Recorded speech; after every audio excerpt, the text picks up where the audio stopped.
අපේ ස්වාමින් වහන්සේ මේ දැන් මේ ඇවිල්ලා ඉන්නේ අප තථාගතයන් වහන්සේගේ ඉතිහාසයේ සටහන් වන තව භූමියකට මේ ගඩොල් කීපයකින් ස්තූපයක් වගේ මට පෙනෙන්නේ නැහැ. මේක පෙනෙන්නේ යම්කිසි අමුතුම ආරාමයක් විදියට. මම දන්නේ මේක මොකද්ද කියලා මට හිතා ගන්න අමාරුයි. එක පැත්තකින් මේ පැත්තේ බිත්ති තියෙනවා, අර පැත්තේ ඒක මේ ස්තූපයක් කියලා කියන්න බෑ. මේක යම්කිසි ගොඩනැගිල්ලක්. නමුත් මේ ගොඩනැගිල්ල මොනකට මොන දෙයකට හැදුවද ගොඩනැගුවද කියන එක මට විස්තර කරන්න ස්වාමීන් වහන්සේ. දැන් අපි මේ ඇවිල්ලා ඉන්න ස්ථානයේ මේ පුදබිම නීග්‍රෝධාරාමය.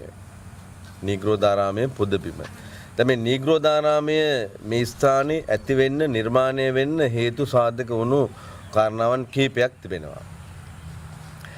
එදා බුදුහාමුදුරෝ වඩම්මවාගෙන එන්න මේ කිඹුල්වත් පුරයට සුද්ධෝදන රජුරෝ දෙපාරකදී උත්සාහයක් දරලා තිබෙනවා. පළවෙනි අවස්ථාවේ 10000ක් පිටත් කරලා තියෙනවා බුදුහාමුදුරෝ වඩම්මවගෙන කිඹුල්වත් පුරයට වඩින්න කියලා. මගේ බුදු පුතා ඉතා දීර්ඝ කාලයක් තිස්සේ ඉඳලා දැක්කේ නැහැ. අවුරුදු 29 දී තම රජමාලිගාවෙන් පිටත් වුණා. එදා ඉඳලා මා තාම දැක්කේ නැහැ. ඉතින් දැක බලා ගැනීමට මහත් ආසාවක් තිබෙනවා කියන ඒ කාරණාවත් එක්ක පළවෙනි අවස්ථාවේ 10000ක් පිටත් කරලා ඇව්ව බුදුහාඳුරෝ වඩම්මවාගෙන කිඹුල්වත් නුවරට පැමිණෙන්නට. පැමිණියේ නැහැ. ඉන්පස්සේ තමන්ගේ ළඟම හිටපු ඇමතියා තමන්ගේ ළඟම හිටපු කාලුදායේ ඇමතියා තමන්ගේ දුක සැප පිළිබඳව හොයන බලන හැම දෙයක්ම කියන හැම විටම ළඟින් ඉන්න කාලුදායි ඇමතියට කියනවා කාලුදායි නුඹ විතරයි දැන් මට ඉන්නේ කොහොම හරි ගිහිල්ලා බුදුහාමුදුරුවෝ කැඳවගෙන කිඹුල්වත්පුරයට පැමිණෙන්නට ඕන. කාලුදායි ඇමතිය කියනවා හොඳයි රජතුමනි මට පැවිදි වෙන්න අවස්ථාව ලබා දෙනවා නම් මම කොහොම හරි බුදුහාමුදුරුවෝ වඩම්මවගෙන මේ බිමට පැමිණෙන්නන් කියලා මේ තවත් 10000ක සේනාවක් සමග කාලුදායි ඇමතියා යනවා බුදුහාමුදුරු මුණ ගැහෙන්න. බුදුහාමුදුරු මුණ ගැහෙන්න ගිහිල්ලා පැවිදි වෙලා මහරහත් තත්වයටපත් වෙලා ඉතින් මේ විදිහට කාලයක් ගත වෙනකොට කාලුදායි හාමුදුරන්ට අමතක වෙනවා තමන්ගේ මුල්ම තමන්ට සුද්ධෝදන රජුරෝ කියපු ඒ කාරණාව පිළිබඳව කෙමෙන් අමතක වෙනවා. ඉන් පස්සේ කාලුදායි හාමුදුරෝ බුදුහාමුදුරු මුණ ගැහෙන්න හැම දිනයකම උදෑසන අලුයම ගිහිල්ලා බුදුහාමුදුරන්ගේ අභියස බුදුහාමුදුරන්ට සිහිපත් කරනවා කපිලවස්තු පුරයේ තිබෙන චමත්කාර ජනක බව, අලුත් බව, නැවුම් බව නිරන්තරයෙන්ම කියනවා ස්වාමීනි වෙනදා වගේ නෙවෙයි කපිලවස්තු පුරේ හරියම ලස්සනයි ශාස්ත්‍රීයයි සෑම මිනිස්සෙක්ම බොහොම සතුටින් ජීවත් වෙනවා. ඉස්සර වගේ නෙවෙයි දැන් හරියම ප්‍රසන්නයි කපිලවස්තු පුරේ ඔබ උපන් බිම වහන්සේ උපන් භූමිය හරියම ලස්සනයි. ඒ පුරවරේ ඉන්න වැසියන් අප්‍රමාණ සතුටින් ජීවත් වෙනවා කියලා මේ විදිහට හැමදාම නිරන්තරයෙන්ම අලියොම බුදුහාමුදුරු මුණ ගැහෙන්න ඇවිල්ලා උන්වහන්සේට සිහිපත් කරනවා. එක්තරා දවසක සිහිපත් කරනවා ලෞතර බුදුරජාණන් වහන්සේ කාලුදායි මට කිඹුල් වතින් හමන පවා හරියම සැපදායකයි. මම උපන් බිම මම උපන් භූමියේ සිට හමන සුළඟ පවා මගේ ජීවිතේ හරියම සැපදායකයි. ඒ නිසා මා මගේ උපන් බිම පිළිබඳව කපිලවස්තු පුරේ පිළිබඳව සෙනෙහසක් තිබෙනවා මා තුල. අපි යමු ලේස්තියමු කාලුදායි මගේ මව්ගමට යන්න මගේ ඉපදුණු බිමට යන්න ලේස්තියමු කියලා එදා සාකච්ඡා කරගන්නවා.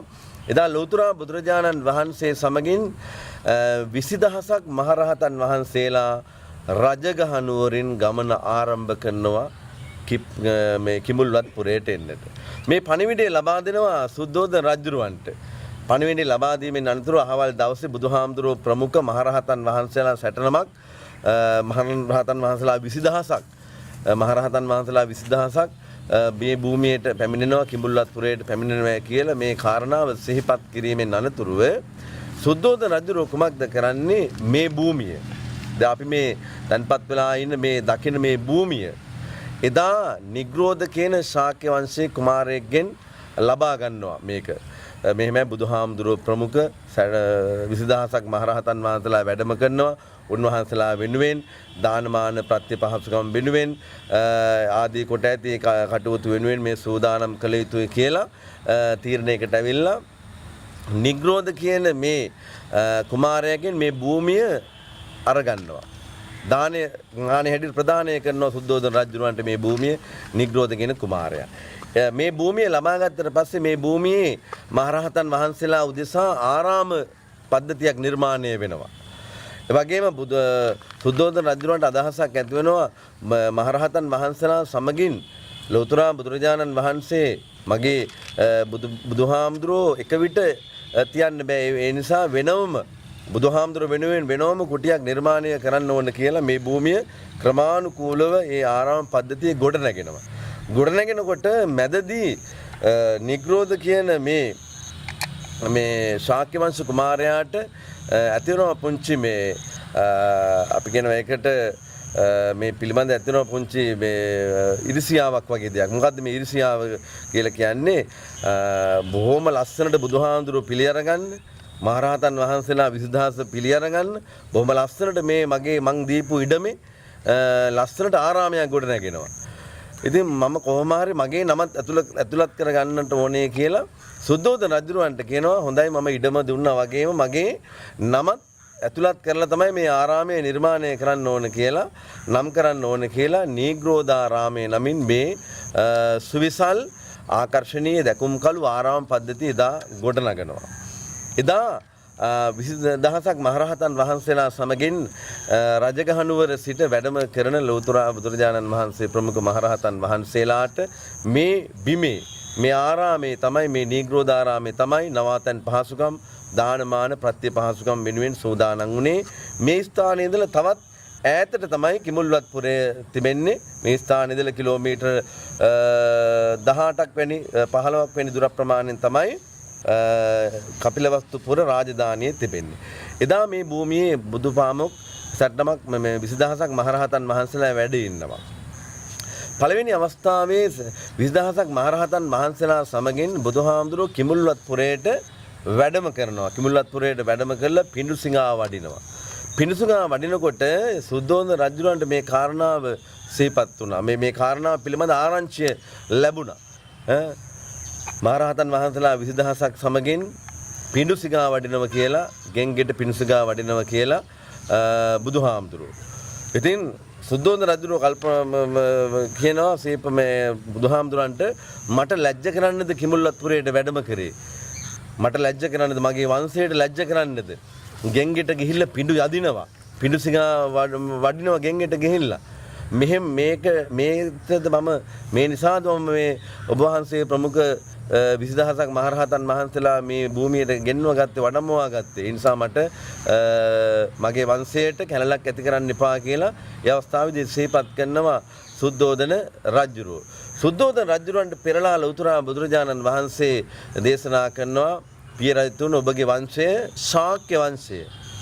නමුත් දැන් මම බුද්ධ වංශයේ පෙර බුදුවරුන්ගේ චාරිත්‍රයක් තමයි මම මේ සිද්ධ කරන්නේ. පෙර බුදුවරු ගෙන්ගෙට පිඬුසිඟා වැඩියා. මහරහතන් වහන්සේලා ප්‍රමුඛව පිඬුසිඟා වැඩුව ගෙන්ගෙට. මම පෙර ශාක්‍ය වංශයේ කෙනෙක් තමයි. නමුත් මම අද බුද්ධ වංශයේ. මම අද බුද්ධ වංශයේ. ඒ නිසා පෙර බුදුවරුන්ගේ චාරිත්‍රයක් තමයි මම සිද්ධ කරන්නේ කියලා ඒ පිළිතුරට උත්තර ලබා දුන්නා ලෞතර බුදුරජාණන් වහන්සේ. ඒ වගේම තමයි බුදුහාමුදුරුවෝ කිමුල්වත්පුරයට වැඩම කරපු බව ආරංචි කරගන්නවා දැනගන්නවා යසෝදරාව. යසෝදරා දේවිය බුදුහාමුදුරුවෝ තමන්ගේ සිද්ධාර්ථ කුමාර අවදීයේදී රජ ශ්‍රී සම්පත් අත්හැරලා දාලා ගියාට පස්සේ තාමත්ම සරල ජීවිතයක් ගත කරලා තියෙන්නේ. කහපාට ඇඳුම් තමයි ඇඳලා තියෙන්නේ. රාජාභරණ, වස්ත්‍රාභරණ, වටිනා කියන දේවල් පැළඳුවේ නෑ යසෝදරාව. ඊටාත්ම සරල ජීවිතයක් ගත කරේ. එක දිනයකට එක ආහාර වේලයි ලබාගත් යසෝදරාව. යසෝදරාව එදා අදිෂ්ඨානයක් ඇති කරගන්න මම පවිත්‍ර නම් මම මේ සියලු දේවල් බුදුහාමුදුරු වෙනුවෙන් කැප කරා. ඉතින් මම පවිත්‍ර නම් බුදුහාමුදුරු මා ඉන්න මාගේ කුටිය දක්වාම මාගේ කාමරේ දක්වාම කුටිය දක්වාම පැමිණෙන්නට ඕන කියලා අදිෂ්ඨානයක් ඇති කරගත්තා. බුදුහාමුදුරු එදා කපිලවස්තුපුර රාජධානියේ එදා මහරහතන් වහන්සේලා පහළ මාලේ නතර කරලා මහරහතන් වහන්සේලා පහළ මාලේ නතර කරලා සඳලු තලයට එහෙම නැත්නම් යසෝදරාව වැඩේ හිටපු ඒ කුටියට ඒ කාමරයට ගියා බුදුහාමුදුරු. ගියාට පස්සේ යසෝදරාව බුදුහාමුදුරු දැකලා අප්‍රමාණ සතුටින් දෙපතුල ගාව වැඳ වැටිලා වන්දනාමාන කරා. netin ගලා ගිය උණු කඳුළු වලින් එදා බුදුහාමුදුරන්ගේ පායුගල උණුසුම් වුණු බව සඳහන් වුණා. ඒ පායුගල මත කැට හැටියට උණුසුම් කඳුළු කැට හැටියට වැටුණු බව සඳහන් වෙනවා. ඉතින් එදා අප්‍රමාණ ගෞරවයකින් වන්දනාමාන කටයුතු සිද්ධ කරා. අප්‍රමාණ සතුටක් ඇති වුණා මහා එදා යසෝදරා දේවියට. ඉන් පස්සේ යසෝදරාව සාමාන්‍ය පරිදි සලුපිලි ඇඳගෙන යම් ප්‍රමාණයකට ආභරණ පැළඳගෙන සඳලු තලයට ඇවිල්ලා සිරි නරඹන තත්වයටපත් වුණා. එතෙක් කාමරයට වෙලා එතෙක් සිල් රැකපු කහවත් පොරවපු දිනකට එක වේලක් ආහාර වළඳන්නට යෙදුණු යසෝදරාව ඒ ආකාරයට සඳලු තලයට පැමිණලා සිරි නරඹන්න කතා බහ කරන්න දැසි දස්සන් එක්ක කතා බහ කරන්න ඒ කටයුතු ඒ විදිහට සූදානම් වුණා. ඉන්පස්සේ දෙවනි දිනේ බුදුහාමුදුරුව ප්‍රමුඛ 20000ක් මහරහතන් වහන්සේලා කිඹුල්වත් පුරයට වැඩම කරනකොට එදා රාහුල කුමාරයාට පෙන්වන සඳලු තලයේ සිට බුදුහාමුදුරුව වඩිනවා. මහමග බුදුහාමුදුරුව වඩිනවා සටනමක් 20000ක් මහරහතන් වහන්සේලා සමගින් 20000ක් මහරහතන් වහන්සේලා සමගින් වඩිනකොට කිඹුල්වත් පුර එදා රාහුල කුමාරයාට පෙන්වන පුතු රාහුල අර ඈත ඉදිරි පිටින්ම වැඩම කරන්නේ ඒ ඔබගේ පියා. ඒ බුදු පියාගෙන් ඔබ ගිහිල්ලා දායාදිල්ල ගන්න කියලා රාහුල කුමාරයා පිටත් කරනවා දායාදිල්ල ගන්න.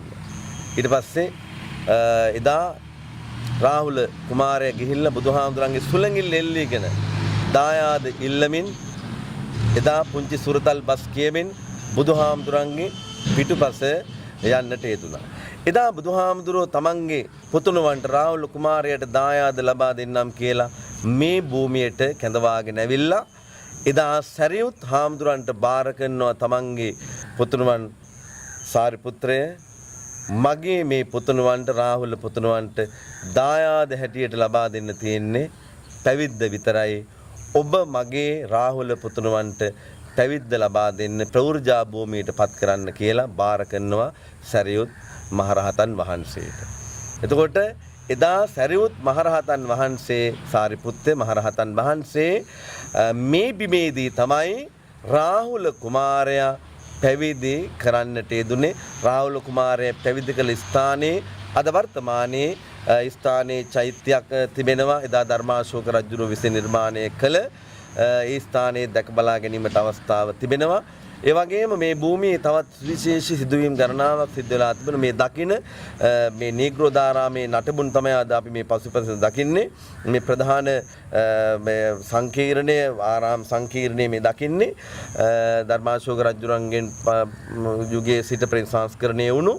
ඉන්පස්සේ මේ ආරාම පද්ධතියේ ඉඳලා එහා පැත්තේ ආරාම පද්ධතිය බුදුහාමුදුරන්ගේ වැඩ සිටි කුටිය බුදුහාමුදුරුවෝ වෙනුවෙන් නිර්මාණය කරපු ඒ ගඳ කුටියේ මේ ස්ථානයේ එහා පැත්තේ තිබෙනවා. දැක බලා ගැනීමට අවස්ථාව තිබෙනවා. අපි මේ ස්ථානයට ගිහිල්ලා තවත් විශේෂ ශාසනික වශයෙන් අපට වැදගත් විශේෂ කාරණාවක් ඒ ස්ථානයේදී සිහිපත් කරන්නට අවශ්‍යයි. මේ නීග්‍රෝධාරාමේ ප්‍රධාන ආරාම පද්ධතියට අමතරව බුදුහාමුදුරු වැඩ සිටි කුටියේ ස්ථානයේ තිබුණු වැදගත් සිදුවීම් පිළිබඳ ස්ථානයේදී සිහිපත් කරන්නම්. ඒ වගේම රාහුල කුමාරයා පැවිදි කරපු තැන, ඒ වගේම බුදුහාමුදුරු මේ බිමේ පැන් පහසු වුණු පැන් වැළඳු ඒ පොකුණ පවා දැක බලා ගැනීමට අවස්ථාව තිබෙනවා වර්තමානයේ. අපි එහා පැත්තට ගිහිල්ලා අනිත් එක්ක ගමු මහත්තයා.